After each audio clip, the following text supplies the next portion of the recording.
Miko, thanks so much for joining me on the podcast today. Yeah, it's great to be here. Do you want to share a little bit about yourself and your experience in the crypto space so far?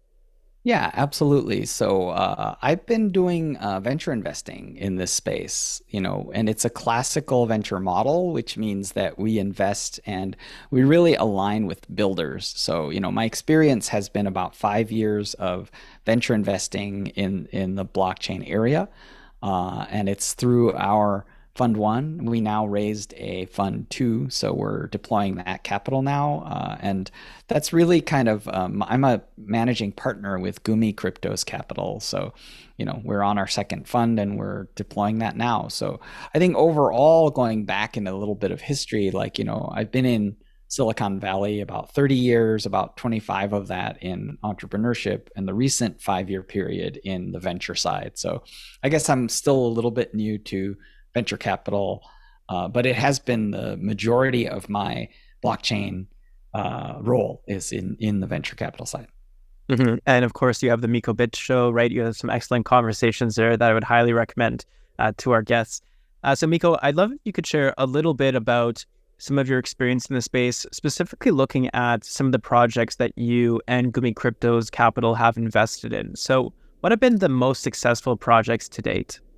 Yeah, absolutely. So our Fund One does have some, substantial hits in it. Things like OpenSea. So we did lead the strategic seed round into OpenSea, and this is, as most folks know in the industry, really the one-stop shop for NFTs or non-fungible tokens, right? So this is really a marketplace for digital assets, and it's very, very popular marketplace for digital assets, literally netting like billions of dollars of gross merchandise value, even on a monthly basis. So obviously, NFT market is a little soft right now, so it's the numbers do fluctuate, but it's clearly a pretty successful use case. Other things we invested in fairly early, Series A of 1inch, which is a decentralized exchange aggregator. So it turns out that like if you want to get the best price on a decentralized exchange, working directly with an aggregator like 1inch is super useful. Other projects that we invested in very early, we were the first external check into Credo Networks, which is uses a sophisticated cryptographic technique called multi-party computation to help with custody of crypto assets, especially institutional custody. So, in the concept of cryptography and cryptographic assets, like you really have to have some actor who's holding the digital asset, right? So who's in custody of the digital asset. And so, when you think about it from that perspective, obviously the most generic use case is so-called self-custody, which is that, whoever the entity is who owns is the one who's actually holding the asset. So Credo Networks actually allows institutions to hold cryptographic assets and to trade them in a much more kind of secure and sophisticated pattern, right? So we were the first check into that, and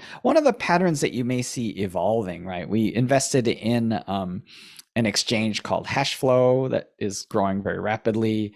Also, we invested in a key management provider called Lit Protocol that also uses multi-party computation to handle cryptographic keys. So one of the patterns that you may be noticing about the kind of successful unicorns that kind of came out of our Fund One is that you're going to notice that most of them are solving crypto problems for crypto people, right? So it's not, I think our first fund was not really that much about solving kind of, I would call them real problems for real people, so I think we think that will happen more likely in our Fund Two, which is we're going to see more kind of mass adoption vectors. You're going to see much more kind of solving real problems for real users, right? Not that crypto people aren't real people. It's just that it's a smaller group of people.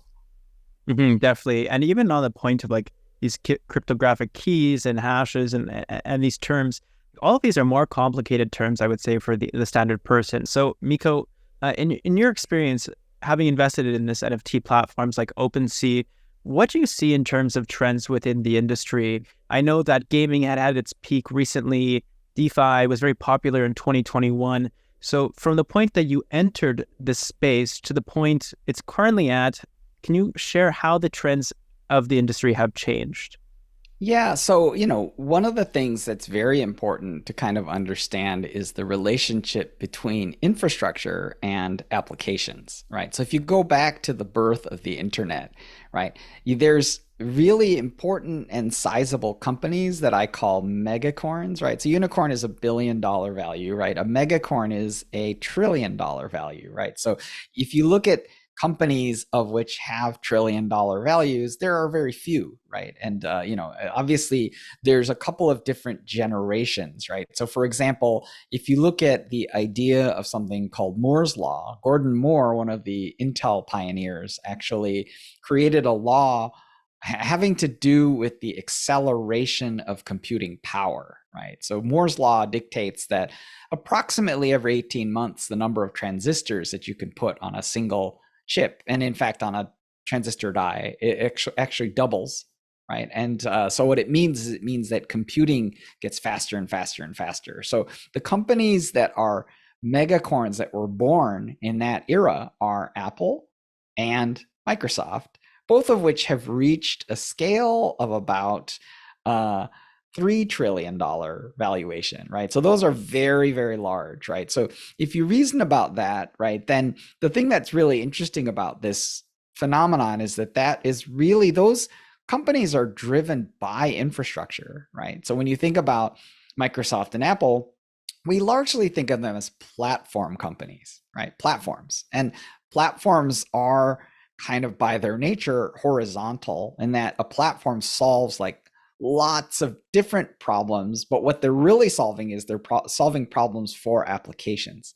The applications that sit on top get their problems solved by the platform.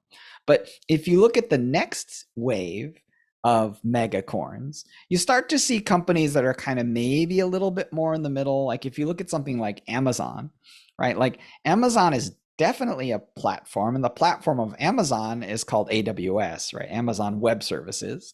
But if you look at the birth of Amazon, Amazon actually started as an online bookstore, right? So the online bookstore is the application, and the platform is AWS, right? So I guess the reason why I'm going to a fairly complicated kind of explanation is that when we think about applying these principles to sort of crypto, the second thing that I think emerges is it emerges of like, you have to understand the relationship between applications and infrastructure, right? So when we look at infrastructure, the first wave of crypto was very infrastructural, right? So for example, when you think about this concept of things like layer one blockchain, so you think about this concept of like Ethereum, or you think about these other layer one blockchains, right?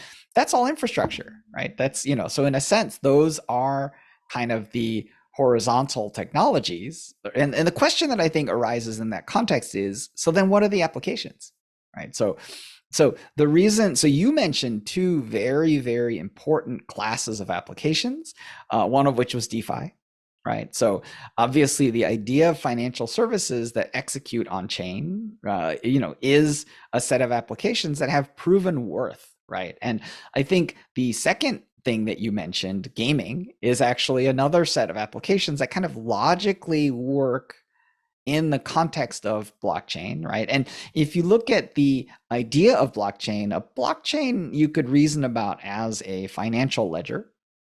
So making financial applications on top of it make a ton of sense, right? So who are the earliest application adopters of blockchain technology? DeFi and financial services, super sensible. I think the second thing would be gaming. Gaming is always kind of an early adopter of new tech, right? Because people want a venue in which they can play and it's not that serious, right? So if you look at what's proven in kind of the application layer of blockchain, I think gaming is sort of somewhat proven. And I think financial services is very proven, right? So there've definitely been many, many billions of dollars that have been deployed into decentralized financial services. And I think the thing that's funny about gaming is gaming activity is speculative. And what I mean by it's speculative is that when a new technology emerges, people just want to goof off and they want to play with the technology and they don't want to be hurt by it. Right. And so in a sense, the concept of a game, the difference between a game and serious real life is consequences. Right. So if you're in a game, you're like, oh, there's no consequences. I can just experiment. I can just mess around and it'll be fun. Right. So that's a logical early adopter of almost any technology. Right. Because when something new comes up, people don't want to be hurt by it. Right. When you look at something like DeFi, that's intense. And the reason why I think DeFi is proven is because people are putting money at risk in DeFi. They're putting billions of dollars at risk in DeFi, right? So to me, the bar is higher. Right? The bar in gaming is pretty low. The bar in gaming is, can I have a fun time? Is it going to work? And will the system behave as predicted in a logical fashion? Right? That's all the requirements are. Is, am I being treated fairly? And is it fun? So those are the bars. So I would say I would say that we've had a deep wave of DeFi and we've had a shallow wave of blockchain gaming. And I would say the shallow wave of blockchain gaming is that we had this thing called play to earn. Right? Play to earn gaming. And I think play to earn gaming, I would call it shallow. And it's shallow because gaming is entertainment.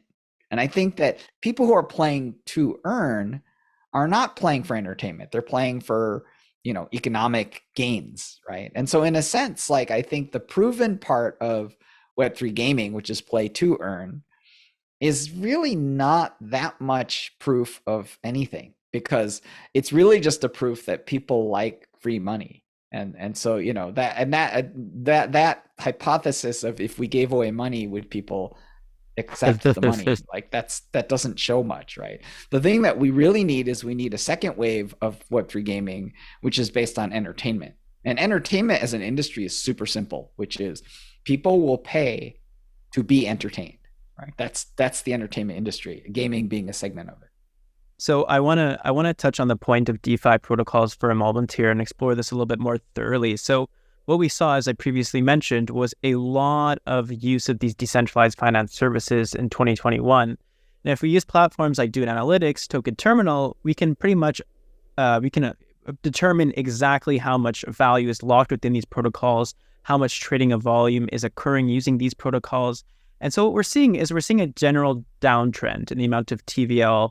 Now, I'm wondering what your thoughts are on this, Miko, because my personal opinion is that what we're seeing now in the past year or so is money that's invested in DeFi protocols that's there to stay in the long run, right? We're past, I think, a little bit of those hype cycles where people were trying to earn extremely high APYs, average percent yields.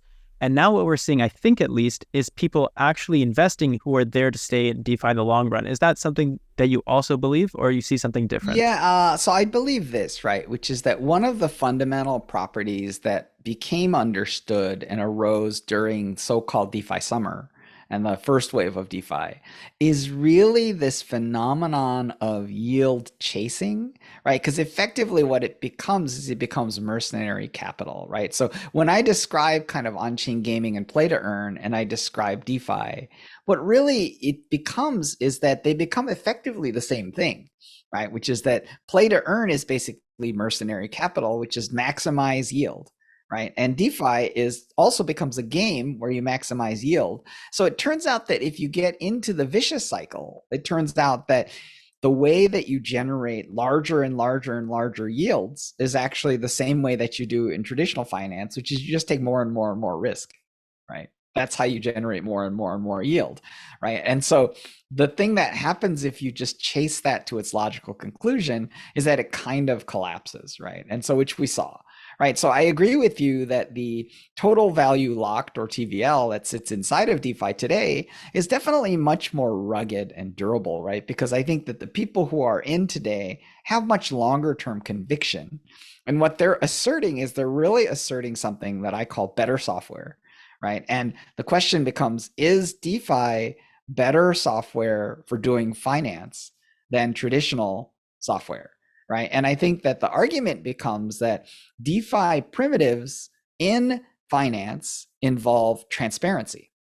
right? So the question becomes, is it better to have transparency or to have no transparency, right? So, you know, the thing that's fascinating is that question isn't as obvious as it would appear, right? Because there are certain financial applications, for example, something like dark pooling, right, where intransparency is actually the feature, right? So that there's certain financial applications where you want no transparency and you want it to be done kind of in the shadows, right? And that's economically beneficial to have venues like that, right? So I'm not making kind of a blanket or panacea statement, but what I am saying is that transparency, it turns out, is very useful for a number of applications. For example, one of the applications that's super interesting that we've been seeing the downside of is bank solvency, right? So like we've been seeing banks collapsing, you know, First National Bank, Silicon Valley Bank, like you know, all of these kind of banks are all kind of struggling, right? And they're kind of having bank implosions, right? So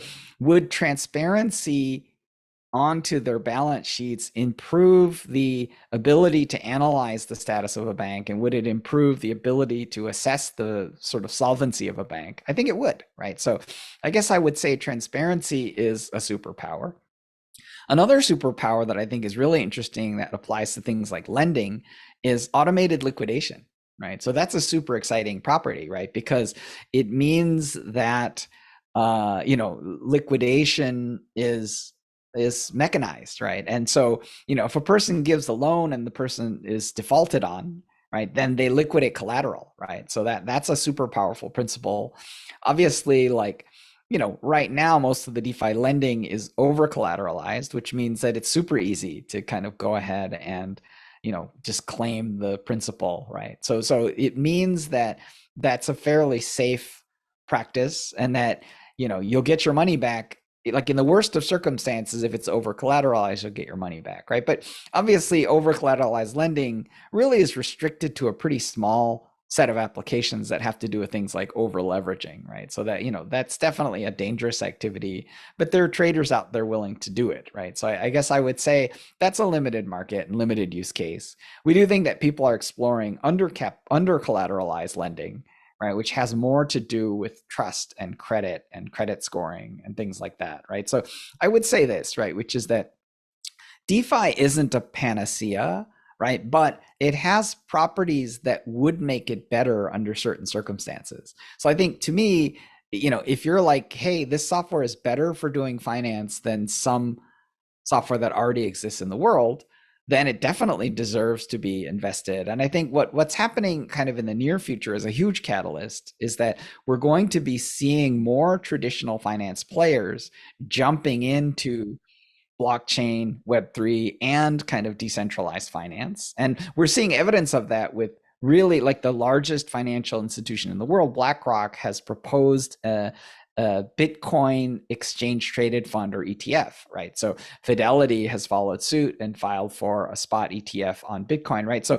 we're seeing the largest financial organizations and most trusted organizations kind of jumping in, right? So we think that the catalyst for the next leg up will be kind of regulated decentralized finance. And I think people who think that's a kind of a oxymoron, you know, don't quite understand that the properties of transparency and the properties of automated liquidation and some of the other benefits of DeFi are equally valid, whether it's a regulated space or an unregulated space, right? Because we're talking about software. So if the software is actually better for certain applications, everyone will use them, right? Like traditional finance will use it, right? The only issue right now is that there's capital on the sidelines because they're worried about the regulations, right? So there's huge traditional finance players that are like, we'd love to participate in this, but we don't want to be sued out of existence by regulators, right? So I think that's a catalyst. So, you know, I think that's something that's coming.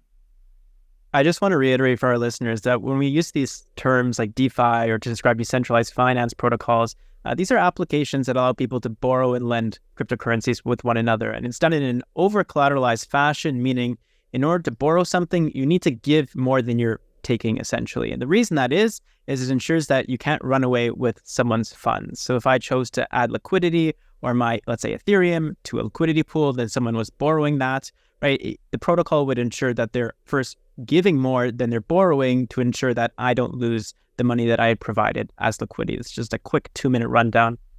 I wanted to also help explain to the audience a bit about why would somebody do that, right? Because the thing that's really funny is that most people who are exposed to lending are exposed to things like consumer lending, like I want to borrow money so I can buy a house, or I want to borrow money so I can buy a car, right? And in consumer lending is largely under collateralized, right? And the whole point of it is I don't have money. So why would I put, so if a car costs like, 50 grand, right? Why would I put 50 grand in cash down in order to get 50 grand in order to buy the car like that? So the concept of over collateralized lending seems insane, right? It seems like, why would anybody do that? So it turns out that the way what people want is they generally want as traders to have leverage.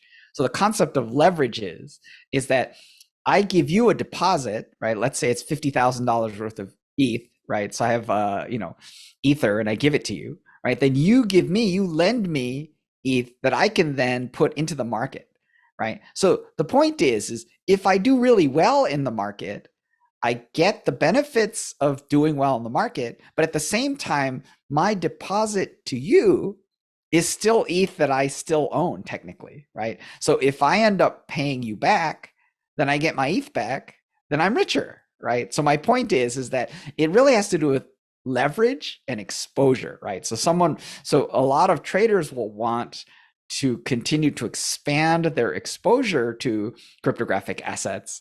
And I think that's why they perform these over collateralized loans, right? But I think from the perspective of a consumer and consumer loans, it seems very irrational, right? It's sort of like, I'll give you $50,000 and you give me $50,000. And it's sort of like, it doesn't make sense why anyone would do that, but it does make sense. So I just wanted to. Yeah, over collateralized loans. I think when I first heard of them, I definitely scratched my head. But thank you for further expanding on that. So I think like a lot of things in the crypto space, people typically they get confused and they're quick to assume it's a scam. I recall that when I was marketing my blockchain club at my university, and I had a sign that said blockchain club, a lot of the experiences that I had would people say, "Isn't this a scam? What scam are you currently promoting?" And so, Miko, I would like you to express some of the misconceptions that you've come across in the space and specifically address why these misconceptions are flawed. So what have you had people say to you that you think is not necessarily correct about the space, and how do you typically respond to some of these claims?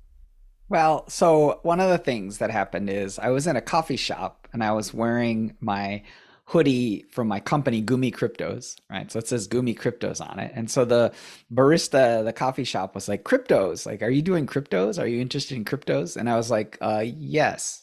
And then they were like, isn't it a scam? Right. And I mean, it's very natural, right? It's a very natural thing to say. And my reaction, I think I'd love to just share it widely, right? Which is what I said was I said, if your friend told you that crypto was a scam, they would probably be correct 90% of the time, right? So in other words, like 90% of the crypto that consumers might be exposed to. So for example, if you go on something like crypto Twitter and you just start randomly looking up things related to crypto, probably 90% of what you would be seeing would be a scam, right? So the generalization that crypto is a scam might actually be accurate, right? It might actually be accurate in the sense that, if you were fishing in a lake and 90% of the things that you caught from the lake were junk, like an old boot, or like you'd be just catching, you keep reeling them in and it's like, what am I getting? I got an old tire. Like I got, so it's sort of like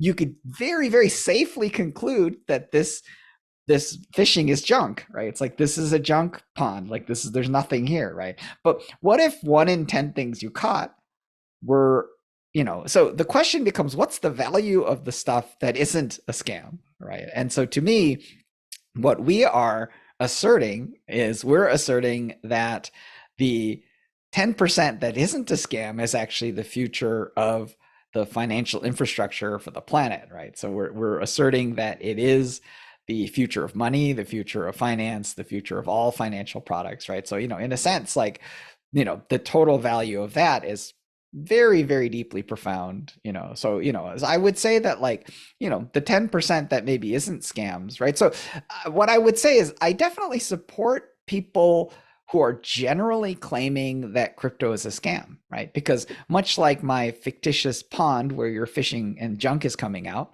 right? Like the assertion, if someone says this pond is junk, like that's fair. So I definitely yield that. I say, okay, it's fair, right? So like the question becomes like, are we at the stage where most people should be doing crypto things? Like I would say, well, cautiously, right? Like I would definitely recommend that most humans should be sort of accumulating things like Bitcoin and Ether. I wouldn't necessarily agree that most humans should go further.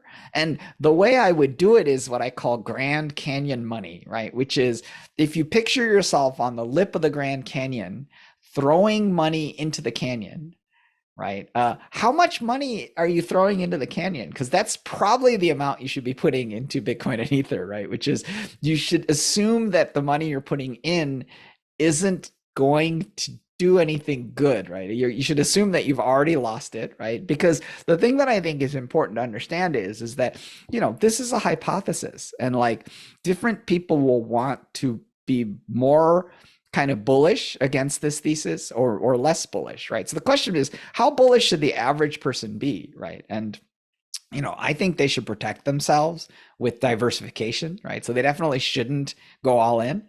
And I think that they should be, so to me, the amount that you should put in should be proportional to your conviction and your knowledge, right? So the more you know, I think the safer you become, right? But like, but if you think that 90%, it's not even that 90% of it is boots and tires and junk. It's like 90% of it is actually sharks, right? So like so in a sense, like the idea that you're going to swim in this lake is, because, unfortunately the fishing may be spear fishing, right? So you have to maybe swim, and face the sharks and, maybe they eat you, right? So like my point is that it's not for everyone at this point, but I think it will evolve, right? And I think one of the things that's really exciting is, Bitcoin is continuing to do exactly what it was intended to do, which is it's impressive, and it seems to be very reliable, and it seems to be doing what it's performing its technical function perfectly. So Miko, I would be interested in hearing your opinion on this, because within the crypto community itself, there's disagreement to whether currencies other than Bitcoin actually have value, right? The Bitcoin maximalists will argue that Bitcoin is the end-all be-all, and that's because it's truly the only decentralized blockchain and currency, right? And then the Bitcoin maximalists also argue that, well, Ethereum was created by Vitalik, and in addition to that, there's some centralization, and they, give a couple of examples of how, in fact, it was manipulated, right? So I'm wondering if you could share your perspective on this point and speak to what decentralization is, and if the Bitcoin maximalists have a compelling argument here, or are they just trying to keep the hype around Bitcoin? Well, so I would say the following, right? Which is that when you think about the nature of Bitcoin itself, right? That Bitcoin continues to use proof of work, right? Which is the mechanism through which electricity must be burned, and that the burning of electricity is really performing computation, right? It turns out that the way that proof of work works is that you must perform a computation that is exceedingly hard to do, but also exceedingly easy to prove that you've done it correctly, right? So much like the traditional field of cryptography, it turns out that factoring prime numbers is very hard and expensive, and it turns out that multiplying is very, very cheap and easy, right? So when people look at proof of work, it kind of frustrates them, right? Because it frustrates them where it's basically like, so effectively what you're saying is that Bitcoin burns electricity, right? And the point of it is yes, indeed it does, right? And the question becomes, why is it doing that, right? And effectively, my mindset around why it's doing that is it's doing that because it is more like, I would call it postage, right? Which is that what happens is that nodes earn the right to talk on the Bitcoin network by proving that they've burned electricity, right? And if you can't, and so what it means is that it costs you money to talk. So the question becomes like, so it makes the thing very strong and spam resistant, right? Because if every time you open your mouth, you have to pay money, then the chances that you're going to like lie a lot go down, right? Because it's going to be very expensive if they catch you lying a lot, right? And so my point is this, is that, the question is, why is it so expensive and why are we burning electricity? The answer is really that that's just a response to the lack of trust, right? Which is that if you want a financial system that's super cheap and fast, all you have to do is trust a third party. That's all you have to do, right? But the thing that's really interesting is that Bitcoin solves one of these very funny corner cases, right? Which is if you trust a third party with your finance, it's actually going to work out really well for you, right? Until it doesn't. And the until it doesn't use case is the biggest use case, which is if your government turns against you or your bank turns against you, then you've lost everything and you're doomed, right? And so the consequences of this are so big that people are willing to pay things like electricity. So to make a long story short, what I'm really saying is that, Bitcoin at some level is a bit of an insurance policy, right? In the sense that people are trying to make sure that they have some amount of their assets that are protected.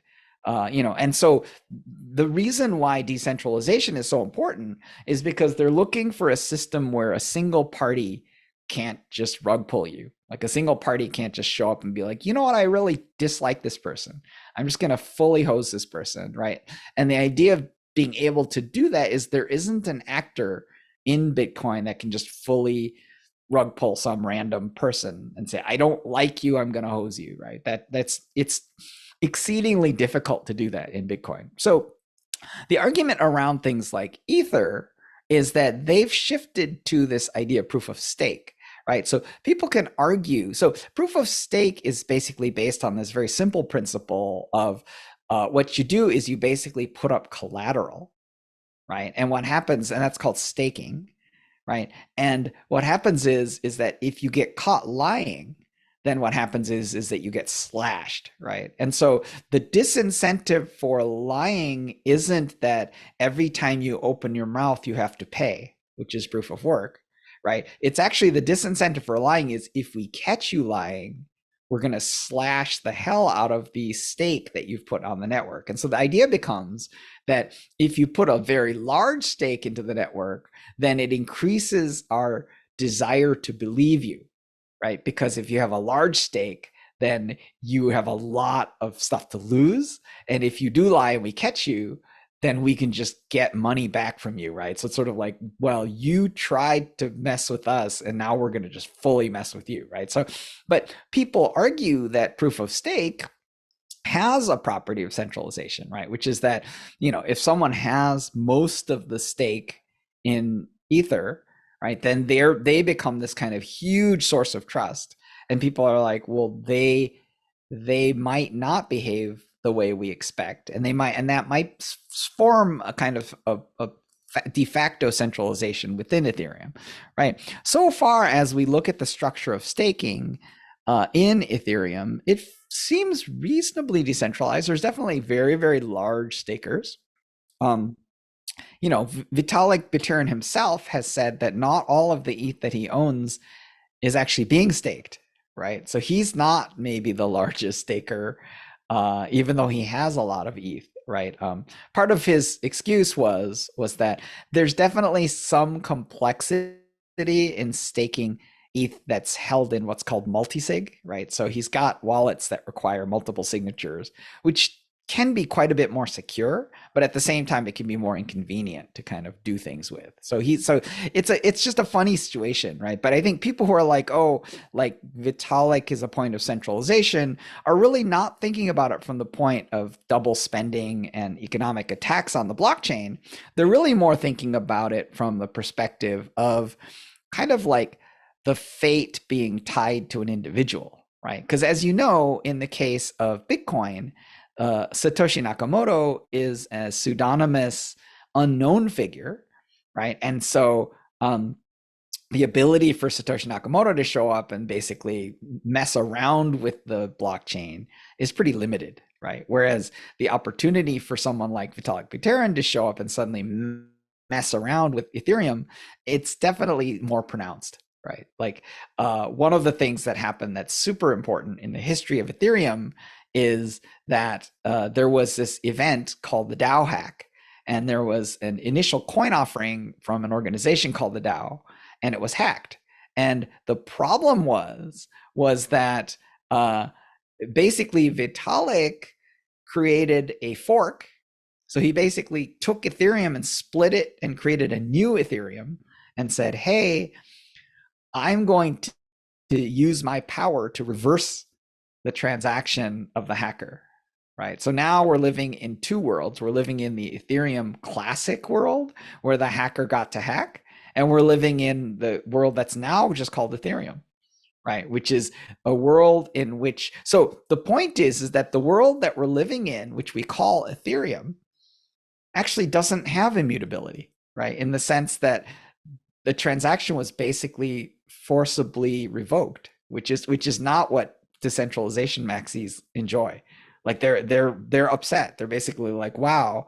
So that means that if Vitalik doesn't like something I did, he can fork it again. And he could just be like, this is Ethereum. That other thing is like, I'm just ditching it because I don't like what happened, right? And in a sense, that makes some people nervous. Some people are like, wow, I can't believe someone can do that. Like it doesn't, that's against the values of blockchain, right? Which is, blockchain is this completely neutral venue. And if you lose, then you should have played better. Like that's all. That's what people want, fairness. They don't want any kind of central power declaring by so-called fiat, right? They don't want someone declaring that like that was bad and I'm going to reverse it, which is what happened.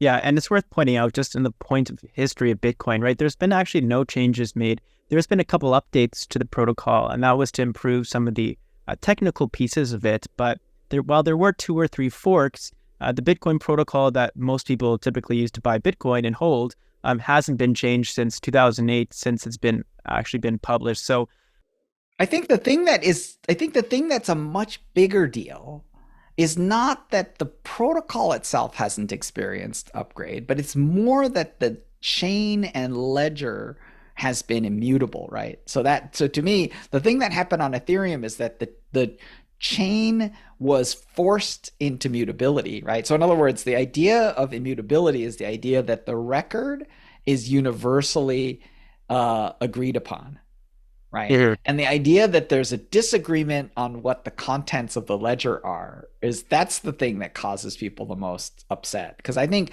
getting software updates is something that Satoshi supported, and it's something that as an open source developer and project leader, like everyone wants code to get updated, right? They want improvements in the code, and they want to get, like if you have your phone, you want your phone to get updates because it just makes your phone better, right? So like, it isn't that Bitcoin hasn't experienced updates. It's rather that the ledger has never been successfully challenged, right? Obviously, there have been forks, most notably Bitcoin, BSV, this so-called Satoshi Vision Bitcoin, and then, BSC, which is sort of Bitcoin Cash, right? So there's definitely, forks of Bitcoin that have existed, but Bitcoin is still Bitcoin, right? In other words, like, anyone is entitled to fork it, and that the fact that a fork exists is totally doesn't contravene what Satoshi intended, right? So like, if you want to fork Bitcoin, go ahead, like source code's on the internet, like have fun, right? It's just there wasn't an epic battle over the soul of Bitcoin itself. Like most of these forks have just been like, they've just been projects that individuals have wanted to try and different approaches to that. And if those are sincerely better, then the majority of Bitcoiners would sell their Bitcoins and go buy whatever those things are. Mm-hmm. And for more information on the history of Bitcoin, the Bitcoin Standard does a good job of laying out a lot of the past information about the protocol as well as the currency. So I want to jump back into looking at investing within the space. So when you look into researching a project, when you're speaking to teams, I know that Gumi's is a early stage investing firm. So I'm wondering if you could share a little bit more on the technical and quantitative side. So how are you looking at the numbers? Like what sources or pieces of information are you referring to when doing your research? as someone who's interested in maybe investing in a cryptocurrency, or someone's interested in learning more about a project, what tools do you use that you also would suggest that they use? Yeah. So, to me, for example, one of the things that I think it's important to do is to be a little bit cautious, right? Because anybody who is making investment is making a bit of a declaration. And the declaration that they're making is that they're actually better than 50% of everyone else who's doing it, right? Like if you're not better than 50% of what others, then you will lose money, right? And obviously, to me, the thing that's really complex is that it really depends. That only works in a stable market where it's certain that there is money to be made, right? So what I mean by this is that it's entirely possible that Bitcoin is going to go to zero and that the entire space will disappear, right? It's possible, right? I don't think it will happen, but it's possible. So my point is this: is under those circumstances, it actually doesn't matter at all how good a trader you are, how good of an investor you are, right? Because you're investing in a losing sector, right? So that's one thing. So if you believe that this is a gaining sector, then the point that I would make is that under those circumstances, you still have to beat 50% of the other players in it. Now, to be perfectly fair, the act of venture investing is actually non-zero sum, right? So the act of trading, if you're trading and flipping coins back and forth, that's zero sum in the sense that like there's winners and losers. So every time you win, someone else has to lose, right? So I think that's pretty important. Kind of rooting back to the original question, right?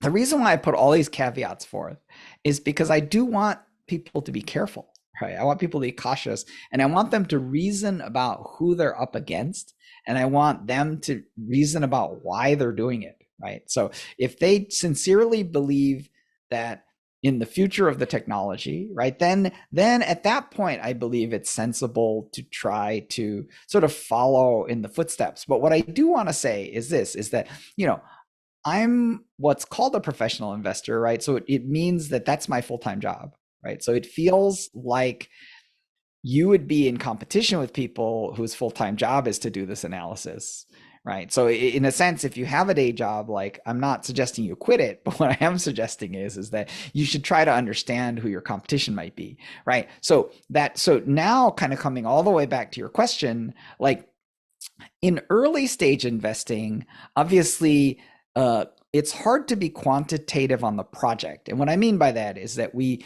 get approached by projects that are in a state that's generally referred to as pre-product market fit, right? So it means that they don't even have traction. They may or may not even have users. They may or may not even have software, right? So it's really like in an extremely speculative state. So to me, obviously the question becomes, what can you quantify? So I do think that what you can quantify is you can quantify the state of markets, right? And so the state of markets can be quantified using tools. For example, I think you mentioned some of the classics, which are things like Dune Analytics, right? So Dune Analytics is basically dashboards that show the kind of state of DeFi markets, right? The other source of market intelligence is you can just talk to different companies, right? So you can talk to different companies. You can try to understand to the best of your abilities how well the companies are doing, right? Because things like early traction do make a difference. Like, for example, if you look at something like OpenSea, like when we approached them, they were already a marketplace for NFTs and they were already selling NFTs. It's just that the volume was super low and that the price per NFT was super low because the market was super small, right? So in that case, we could actually look at them and say, okay, well, what are the implications of the early traction? Like, what are the implications of this? And do we believe that there will be a winner take all? And do we believe that this is the winner? And do we believe that this market will become very large?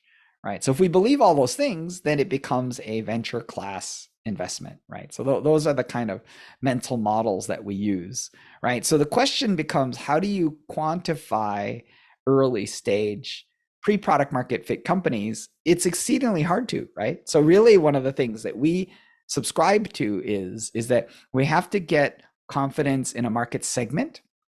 So we have to understand that the thing that the people are trying to do is a good thing to try to do. And then we also try to get conviction in the individuals, So we try to look at founder market fit, which is basically like, well, is this person ideally situated to do this thing, right? And so, we do spend a lot of time evaluating sort of founder profiles, and we do try to understand kind of the behavior. And again, like that's an exceedingly inexact science, but we definitely pay a lot of attention to the individuals, and we try to think about like, why is this individual doing what they're doing? So I think for us, passion and conviction is super important, right? And we have to see there's certain behaviors that are super important. Like, for example, when we talk about conviction, what we know is we know entrepreneurs, basically investors hedge through diversification and entrepreneurs don't. So what does that mean? It means that investors are the ones who diversify, and investors do so because they don't know what to do. This is borrowed from Peter Thiel's 0 to 1. So if you read this book, he makes it very clear that investors don't know what to do and entrepreneurs know what to do.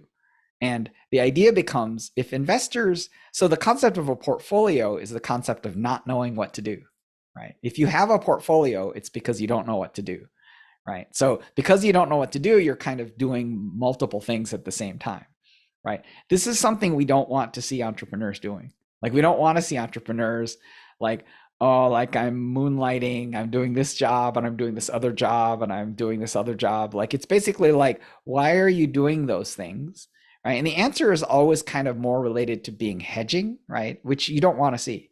Like when you talk to an entrepreneur, what you want is you want to offer them other opportunities. And the reaction you want from them is, why would I do that? Like that other thing would be a waste of my time, right? So anything that you offer to this person, that person will say, but that would be a waste of my time, right? And the only thing that's not a waste of their time is what they're working on. That's what you want. So you want to see the conviction level where the person's like, the only thing that I want to do and think about all the time is my project. And the reason they're doing it is the thing that I think is complicated is that obviously people have things like financial motivations, which can be meaningful, but I would say that the thing that I think we don't necessarily love is basically strict opportunism, right? So strict opportunism is basically, I'm doing this because at the moment it's the best possible economic equation, right? That's not enough. It's not enough. And the reason why is that we know that startups go up and down and the fortunes go up and down. So the problem is that so when it gets hard, when your startup gets hard, do you have a reason other than this is the best economic opportunity for me, right? Because if that's the only motivation, the problem becomes that when it gets hard, you're just going to pursue a different best economic opportunity. So if you're like really an opportunist, then something may seem awesome, and then you'll go off and chase the next big shiny thing. One of the things that we do see, and this is definitely not a blanket disqualifier, but we definitely see entrepreneurs in crypto who have a sort of a complex history of jumping back and forth between lots of different things. And I think that obviously some amount of startup experience is great. But we do think that if there's overly a pattern of jumping, then it can speak to sort of an opportunism. It can speak to kind of like, I'm just going to chase whatever seems to be the best possible thing at this instant. And if it changes, I'm going to chase the next thing, right? So I would rather see 4 years of a consistent effort on a startup that failed rather than to see 4 1-year experiences chasing 4 very different opportunities. Like I would rather see so that. I think I want to jump into one other topic for today's conversation, but I just want to go back to what you were saying earlier. Like I had a conversation with the partner and associate at Bidcraft Ventures. An important thing that they mentioned is if you're investing in a crypto coin or a crypto token, right, and that token essentially has some venture capital backing, well, the odds are is you're getting that token at a lot higher of a price compared to those initial investors. And it's really important to know that information going in. And I also want to, before jumping into the last topic here, make it very clear for people that the crypto space, as you were mentioning earlier, is a very new one. Only in 2008 was the Bitcoin protocol and the Bitcoin white paper published. And so there's a lot of uncertainty within the space regarding where it's going to go. But in terms of a conservative perspective on the space, if you ask industry experts, right, typically what they say is, it would be popular to invest in Bitcoin and Ethereum, exactly as you had mentioned earlier, Miko. Okay, let's talk about the last topic for today, which are some key takeaways in your experience in the space. So being an investor, speaking to founders, both on your podcast, but also people who are trying to raise capital, what have been some key takeaways from your experience in the crypto space so far?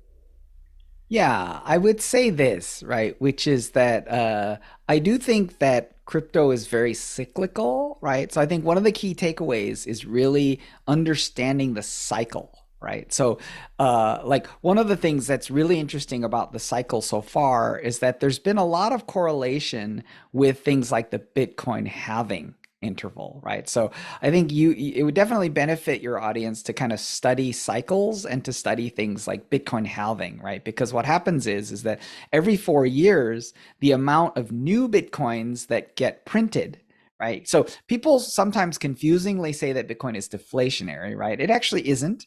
It's actually inflationary, right? But it gets less and less and less inflationary over time, right? And the amount of Bitcoin that gets produced by miners actually halves every 4 years. So the next 4 year interval will actually come up in April of 2024, right? Which is next spring. So it's not an infinite distance away. But what I wanted to say about cycles is that typically a Bitcoin halving event will be a catalyst for a sort of a bull run across the industry, and that the Bitcoin price tends to also correlate other prices of other cryptographic assets. And when the market is in a full-throated bull, actually the smaller assets actually outperform Bitcoin as a percentage of growth, right? So smaller assets tend to do well in a bull market, whereas in a bear market, the bigger assets like Bitcoin and Ether tend to do well, right? So, the thing that's interesting is that obviously in a bull market, everybody does well, but the smaller assets do more well, right? So to me, like, obviously, this isn't investment advice in the sense that like, nothing's guaranteed, right? Market timing is unknown and opaque to everyone. But I think the mistake that a lot of people make is that if you imagine Bitcoin as a battering ram, and you're like a medieval battering ram where you're trying to smash down a door, right, of the traditional finance world, right? The mistake people make is that every 4 years, the battering ram is smashing the door, right? So there's a cycle, right? And the thing that I think is really interesting is that a lot of people, when the battering ram swings away from the door, right, which means the Bitcoin price may be on the downswing, right? People think that that means that the invaders have gone away, right? It's like, oh, I'm not hearing anything. They must be gone. And it's like, no, they're just swinging, and they're going to swing it. It's going to hit even harder, right, next time, which has historically been the case, right? So like, to me, like, I think the cyclical nature is a very, very deep, important insight. And it speaks to something that Warren Buffett says, which is Warren Buffett says you should be bold when others are fearful, and you should be fearful when others are bold, right? So I think in the height of the bull market, if you're kind of like investing like a drunken sailor and like doing everything, right, you're basically buying high, right? And then if you get disillusioned and you panic sell, you're selling low, right? So, I don't think any investor ever advised any other investor to buy high and sell low unless they're trying to trick them, right? So like, so to me, like, the cyclical nature is super deep. Like you definitely need to understand cycles.